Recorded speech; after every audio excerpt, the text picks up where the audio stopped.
It happens every day across our state and nation, in large cities and small towns. It happens when you least expect it. We're talking about financial institution robberies. You've seen the headlines. Financial institution robberies are increasing at an alarming rate as emboldened and desperate criminals look for quick cash and a clean getaway.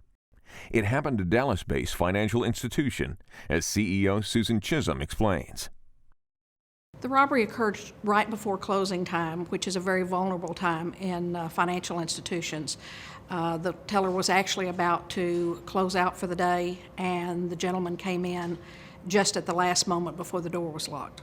Just how common are financial institution robberies? With few exceptions, the number of robberies has climbed steadily each year for the last 6 decades. The trends are alarming, but will they continue? In the opinion of former bank robber Troy Evans, yes. In 1992, I was convicted of 5 armed bank robberies over a 6-month crime spree when I was 28 years old and was sentenced to 7.5 years in federal prison. Today, what I'm looking to do is help you, quote, robber-proof your institutions through the sharing of my experiences and my knowledge and having interviewed over 300 convicted robbers. First and foremost, I don't think I'm telling anybody who's watching this tape today anything they don't already know when I tell you that robbery is not as Hollywood portrays it. There's nothing glamorous about it. The people who are committing these crimes are strung out on drugs, they have a gambling debt to pay, they have a house that's about to be foreclosed on. It's very, very much an act of desperation, and it's my belief that it's very much here to stay based on several reasons that I will get into a little bit later. Although financial institution robberies are less prevalent than bank robberies, they are increasing at a dramatically faster pace, rising a whopping 23% from 2005 to 2006. Why are robberies becoming so common? Law enforcement professionals like Rick Anderson think there are a variety of reasons.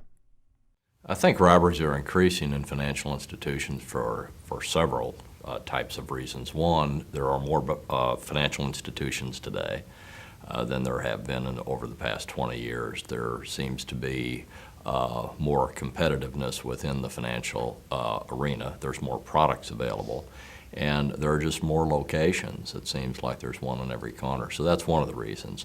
Another is the basic problem of a lot of the people that attempt to rob banks is they think it's easy.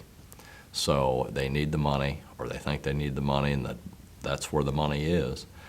They've always been told that, and contrary to a lot of beliefs, it's not where all the money is, but when you compare the risk with the reward.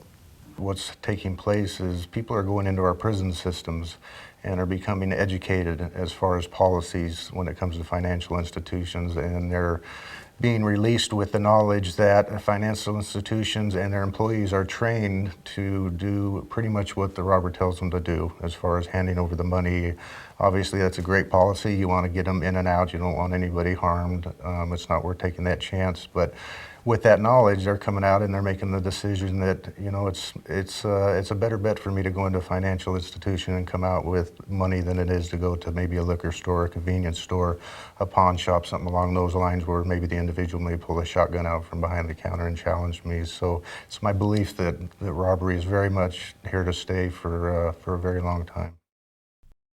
Knowing that criminals view financial institutions as a source of easy cash, this training video is designed to help your financial institution, its managers, and employees learn how to reduce your risk of being robbed, how to respond in the event of a robbery, and what to do after a robbery to aid law enforcement in the apprehension of the criminal and hopefully recover what was taken.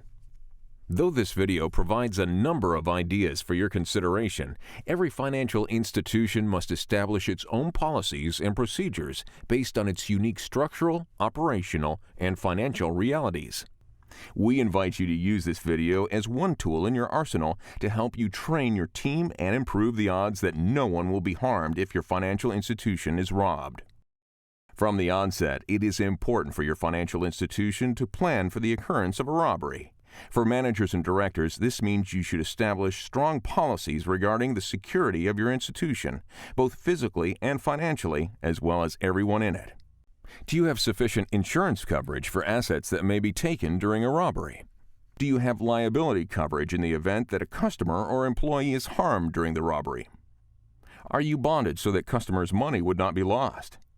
Do you have a plan for medical and psychological care that may be required by an affected staff member? Are you using disclaimer language to protect your financial institution and your team? What are your robbery training requirements? Included in this disc are sample policies and language that may assist your financial institution in protecting itself. Once you have secured your financial institution with appropriate policies, how do you develop procedures and train the staff to prepare and hopefully prevent a robbery from occurring at your financial institution? First, it helps to know what a robber is looking for in determining whether or not to target a particular financial institution. A robber will always, and I mean always, take the path of least resistance. And what you need to do is create an environment that the would-be robber is going to want to pass up. I met and interviewed over 300 convicted bank and credit union robbers during my years of incarceration. And from these individuals, I found two common threads that were very prevalent in talking to these individuals. The first one was every institution is cased to some extent, whether it is the individual who drives by several times to get a feel for where they may put their getaway vehicle, whether it's the individual who comes in and walks up to the island acting as though they're filling out a deposit slip only to walk back out as though they have forgotten their driver's license. Could be the individual who comes in and walks up to the teller and hands he or she a $10 bill asking for a roll of quarters when they're really getting a feel for the layout. It could be an individual a little more advanced who sits down with a loan officer under the guise of being interested in a loan. Somebody maybe even a little more advanced than that who is sitting across the street in a restaurant or a parked car and getting a feel for response times and patrol times, that type of thing. Every institution is cased to some extent. In the Dallas robbery, the financial institution had been observed or cased so thoroughly that the robber even knew how to dress. Actually, he blended in. There's an office upstairs that does training for medical staff, and he came in scrubs, which made him look very appropriate or normal for the building. So there was not an indication at that point that there was anything going on. The location of the financial institution can be an important contributing factor when a robber is deciding whether or not to target it. I believe that there's several factors that make certain credit unions physically, location-wise, more attractive than others. I know for myself personally, what I looked for was institutions that were near malls, either strip malls or major malls where my vehicle could be parked among many other vehicles. So there wasn't a very good chance that people were going to be able to get a description of my vehicle or get my license plate number. It also allowed me to leave that institution and walk into a large crowd of people and get lost in the sea of people quickly. So that was something I looked for. The other thing I looked for was easy access as far as getting away. What I was looking for was institutions that were near major interstates with some clover leaves that I could jump on real quick and be in any one of 6, 8 directions, so law enforcement couldn't possibly cut off every one of those escape routes. So I think that if your individual institution finds itself in those settings, somewhere where somebody can disappear into a crowd quickly or can jump on an interstate and flee in several different directions, and not just a east, west, north, south kind of thing where law enforcement obviously could box you in very quickly. If your institution falls under those things, I think you really need to take security a step further than maybe some of those ones that are a little more isolated, because the chances are that your institution is definitely head and shoulders going to be first choice among the would-be robbers out there. Well, I think its location has a lot to do with it. If you're on the exit of a freeway, that's a tip for some of the people that rob banks. They think there's a fast exit.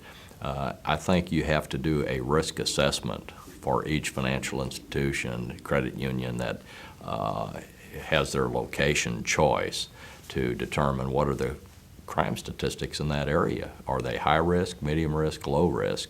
And then you put safety features in place to mitigate those risks. Work with your local law enforcement to conduct a risk assessment of your financial institution. They can help you analyze crime in the area, look at your location, and determine whether it may make your financial institution more vulnerable. They can also assess and make recommendations regarding the structural elements of your financial institution, such as entrances, teller stations, money drawers, location of the safe, as well as cameras and other security systems. Law enforcement has a lot of expertise in this area, so you will benefit from a relationship with your local police department. Beyond location and structural considerations, financial institutions should create a staffing plan with security in mind. Male presence and male presence alone can keep that individual from choosing your institution. The last thing they want is somebody who is going to play Joe Hero, somebody who might try to intervene, might try to stop what they're there to do. And I've been my belief in my personal dealings and also in interviewing these 300 individuals that if there's any kind of male presence, whether it's a teller, whether it's a loan officer, whether it's somebody who comes in line behind them, that male presence alone can keep them from choosing your individual institution. And if you cannot have a male presence in your institution any other time, I encourage you to make sure there's a male presence between 9 and 11 a.m. on Fridays. Over 50% of all robberies, and this is proven true year after year, over 50% of all robberies take place between 9 and 11 a.m. on Friday. For some financial institutions, it may not be possible to have a male staff member present, nor is it always possible to have multiple employees on hand, particularly in small financial institutions or branches. However, financial institutions may want to consider staffing adjustments to improve security during opening and closing procedures, around holidays and other higher risk times, or if they are located in a high crime area. Regardless of just who you have on staff, they should not only be friendly but also observant and proactive. What do your employees need to be doing?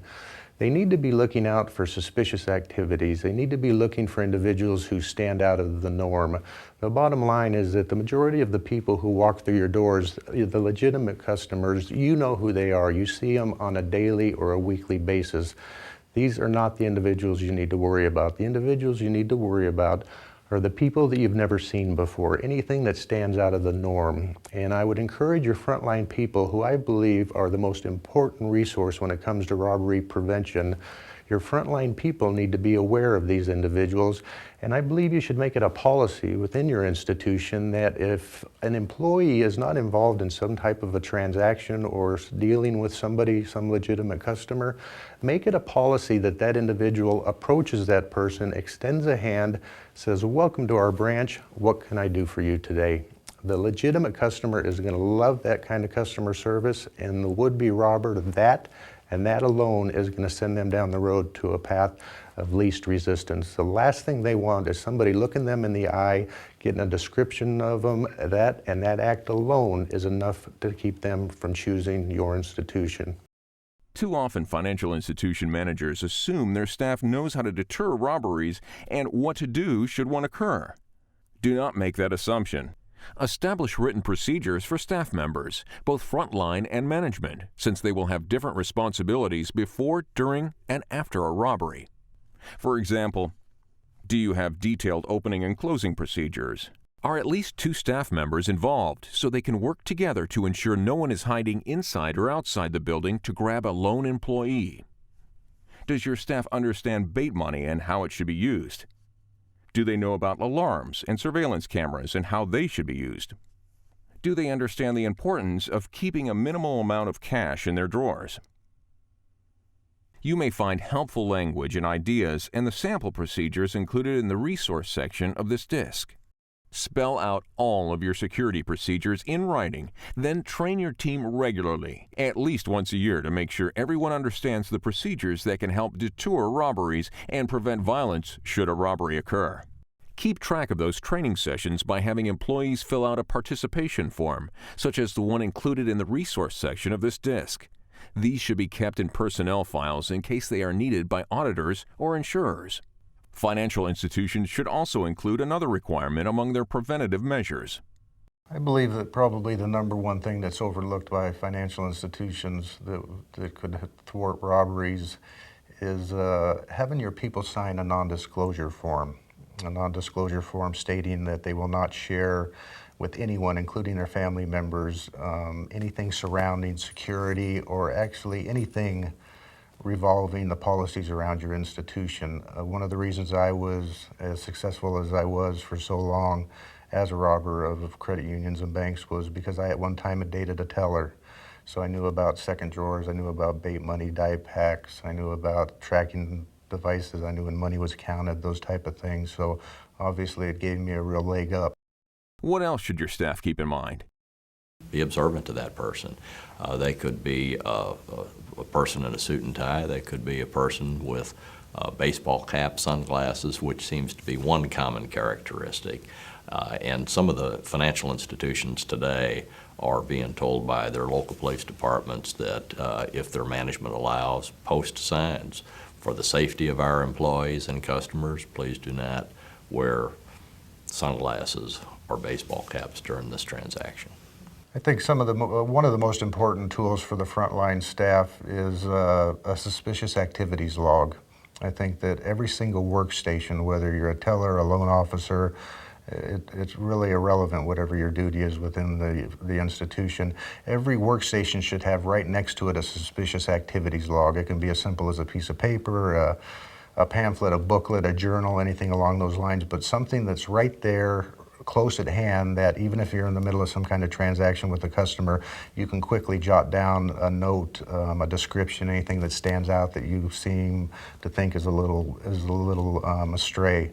And if you're doing that, and if senior management is reviewing those on a regular basis, whether it be every day, or best case scenario, you want to do it every day, but at least every week, if you're reviewing those and you're seeing some similarities, people are seeing some of the same things, whether those are individuals or whatever those activities may be, they need to take the proper steps and maybe share that with law enforcement, because if more than one person is seeing the same thing on a regular basis, there's a very good chance that your institution is being cased for a robbery. A lot of financial institutions on a spot basis, so that there's no regularity to 8 to 5, they hire off-duty police officers.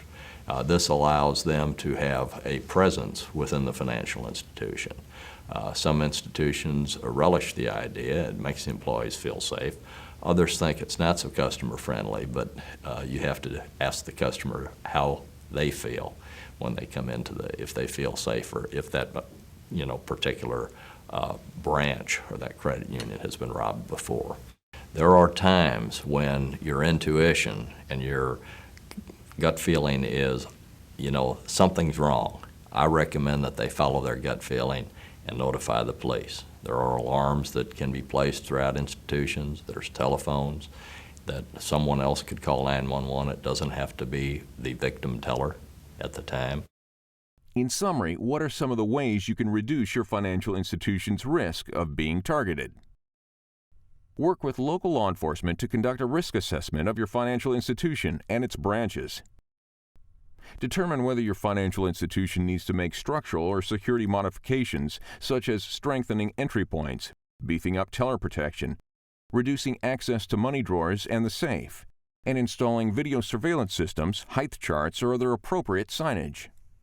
Establish written policies and procedures that assume the worst-case scenarios and prepare for them so everyone knows what to do. Think about staffing, non-disclosure forms, structural visibility. Preventative steps, such as signage requesting the removal of hats and sunglasses or announcing that there's no cash on the premises. Suspicious activity logs at each station. Cameras and alarms and maintenance to make sure they work. Location and use of bait money. The amount of cash in teller drawers and which staff will be designated to lock the drawers, talk to law enforcement, and speak to the media. Train the staff on a regular basis, at least annually, to make sure everyone knows what to do in the case of a robbery. Finally, if it is financially feasible for your financial institution, consider hiring an off-duty police officer to perform spot security checks, at least around higher-risk times.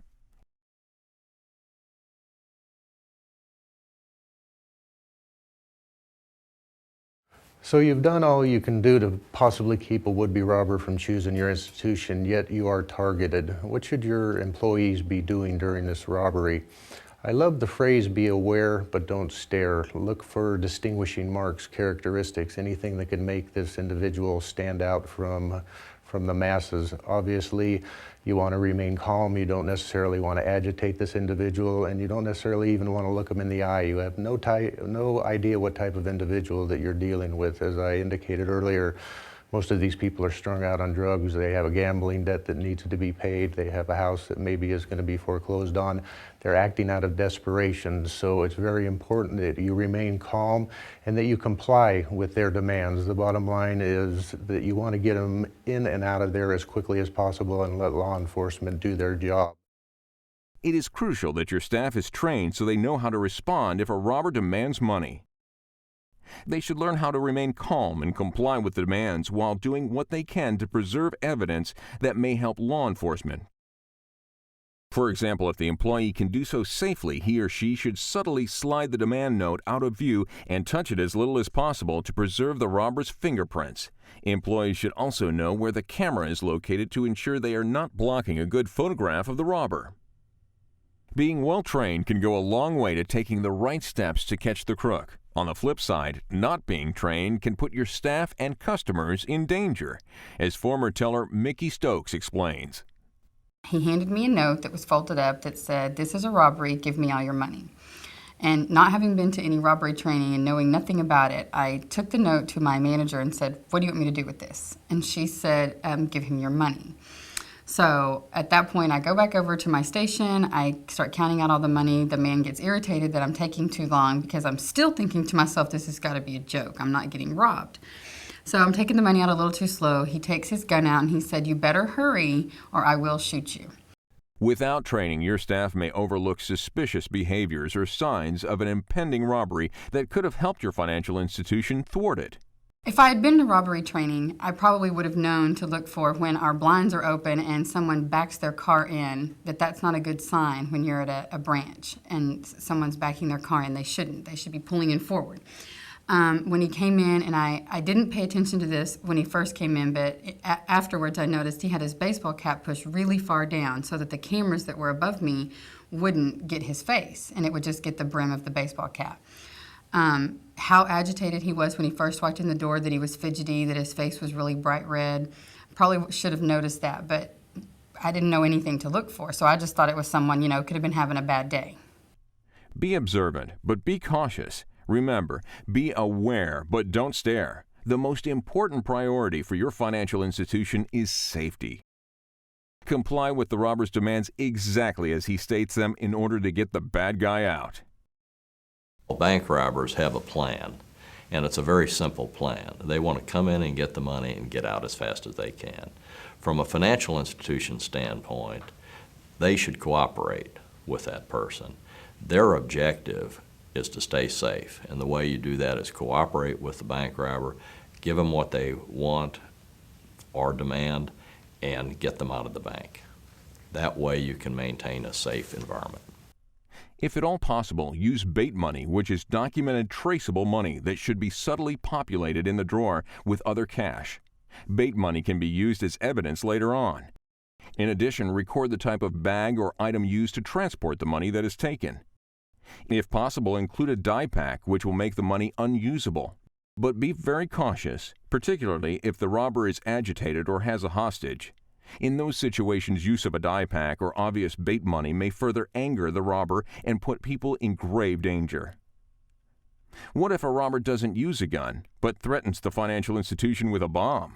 If someone comes in with a package, obviously if the personnel are astute and see that package, and that is the person that demands the money, is robbing the bank, whether you see the package or you don't see the package, we recommend to all personnel in financial institutions and credit unions that they absolutely take that threat seriously. What can they do to offset what's going on at the time? Just make sure that they follow the demands of the bank robber, give them exactly what they want, and then obviously clear the area. Go outside of the bank. Never pick up a cell phone to call the police in that situation. You want to use a landline only in case there is a bomb. And then you remain outside the bank. Don't discuss it amongst yourselves within the financial institution or the credit union. You don't want to talk because the police will arrive, the fire department will arrive, and the bomb squad will arrive. And until they determine that it's safe to go in, you want to keep that area clean. You want to put as much concrete between you and the employee as possible. In summary, if your financial institution is robbed, remember the safety of your customers and staff is top priority. Remain calm. This will be hard to do, but remember the robber is probably just as scared as you are, and if the situation escalates, he may do something rash. Comply with his demands. Do exactly as he asks. Do no more and no less. This is not the time to be clever. Don't be a hero. Real-life robberies are not like the movies. Only use security devices if you can do so safely and without detection. Finally, be observant. Anything you notice about the robber's appearance or behavior can be helpful to law enforcement. Look for skin color, moles or birthmarks, scars or tattoos, hair color, face shape, height, type of build, color of clothing, even the shoes. Remember, be aware, but don't stare. Watch his escape route and what he is driving. Notice what he touches while he's in the financial institution. Practice your recall ability with your colleagues or friends so that you get in the habit of being keenly observant.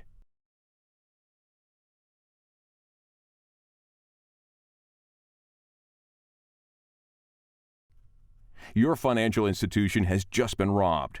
Weapons may be brandished. Lives may be threatened.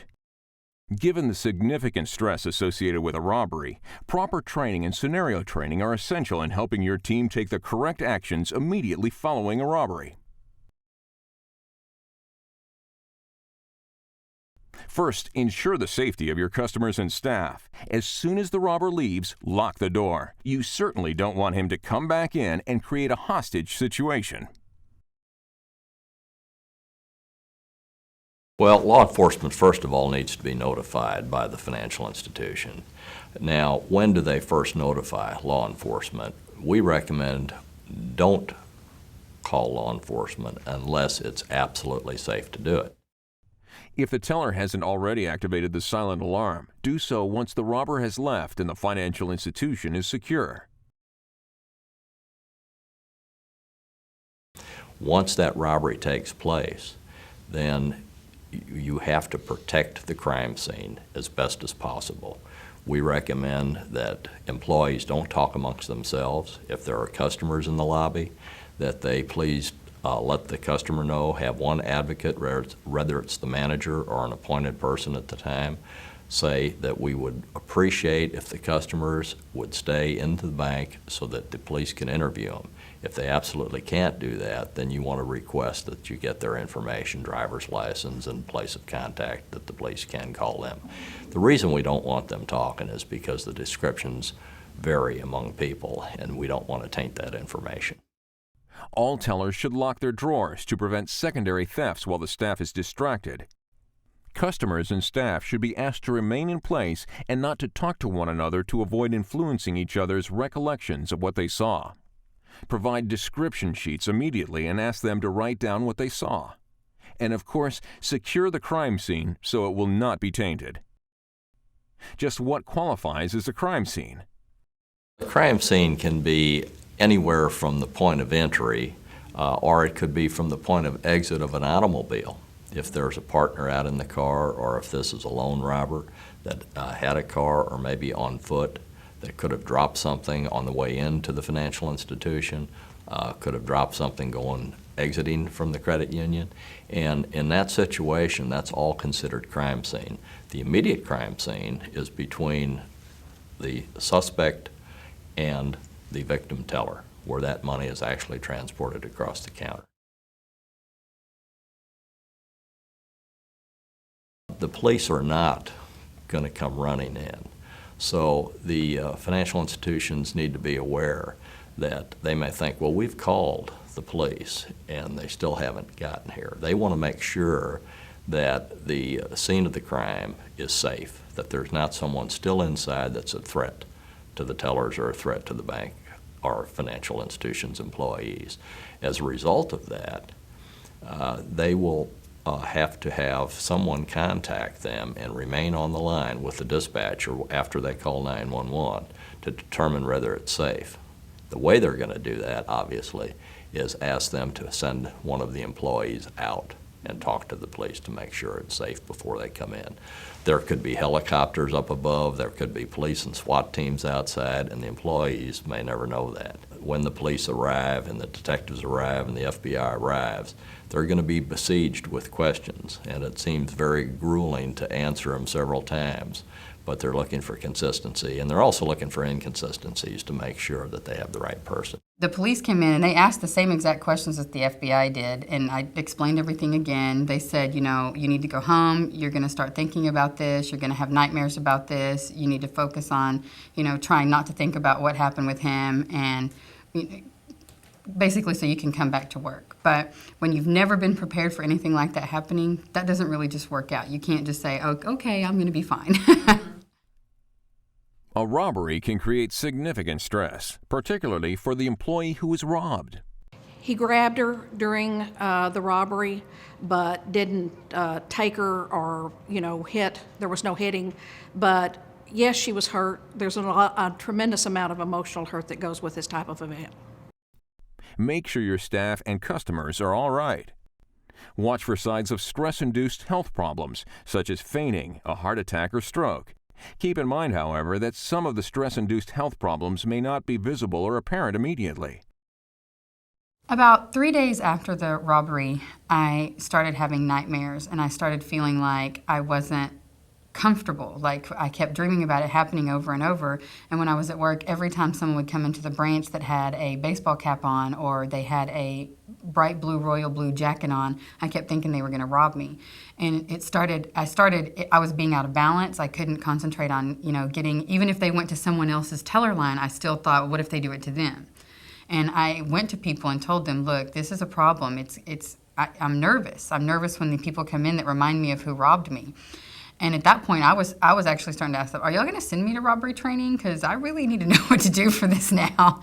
And they didn't. I never ended up going to robbery training because I couldn't last that long. I mean, I just was too scared all the time. Post-traumatic stress is a normal after effect of a robbery.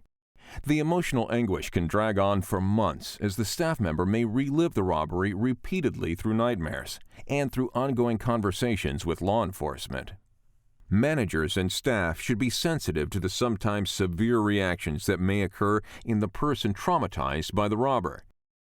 He or she may experience panic attacks, irritability, or depression. Your financial institution should offer counseling. A list of counseling resources is available at the end of this video. Finally, as a colleague of that crime victim, be supportive, be patient.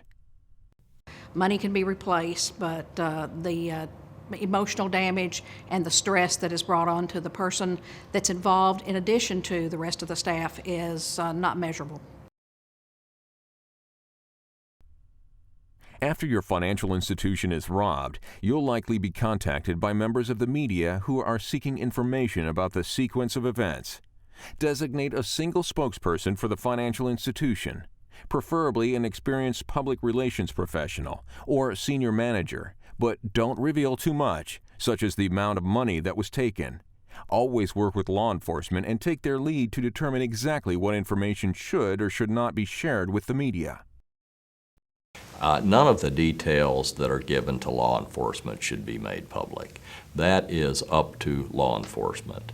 We recommend that financial institutions have someone designated also, if they don't have a public relations person, to talk to the press. The press can be very, very valuable, or they can be a tool that actually hurts an investigation. But working with the financial institution, the credit union, a public relations person, working with them at the time, an internal designee, so to speak, working with law enforcement, working with their financial institution, and working with the press is valuable. Because if it's a suspect information comes out in the form of a picture from a camera, the media, if they get that out right away, then every jurisdiction can pick that up while it's being transported to the various police departments. So especially if there's vehicle information or license plate information, and this is all obtainable if they have a good security system within that financial institution or credit union. Financial institutions should also look for opportunities to share information with each other and with other financial institutions, since the robbers frequently are repeat offenders. Some areas have informal networks where law enforcement and financial institutions can share robbery information and discuss tactics and best practices for thwarting future robberies. In the appropriate setting, long-term information sharing and networking with law enforcement and other financial institutions can be a valuable tool that can put robbers behind bars to help keep your financial institution safe. Seek out such a network or consider starting one if your town doesn't have one. So, as your financial institution looks at ways that can help reduce the likelihood that you will become a robbery victim, what are some parting words of advice? We don't want to tell financial institutions that they should have their employees so paranoid that they're worried about everybody that comes into the location or to the branch. But what we do want to tell them is, be safe. And the best way you can be safe is be friendly. If you're a friendly institution, that upsets people that have come in there with a plan. They have more than one person talking to them. They may turn around and say, this isn't XYZ Credit Union. That must be down the street. I came into the wrong location. And at least you've thwarted or deterred that robbery at the time. Train, and do more training, and then recognize the fact that you're still not going to be prepared when it happens. It is a tremendous violation of the person who's approached and of the institution. You need to remember that in turnover, we sometimes forget who's been trained and who hasn't, so it actually needs to be scheduled. There needs to be a timeline of how often you do your training. We encourage you to use this training video on a scheduled basis to ensure all of your employees are prepared should a robbery take place. And be sure to take advantage of all the resources that are included as printable documents on this disc. Thank you for taking the time to prepare your financial institution for the possibility of a robbery.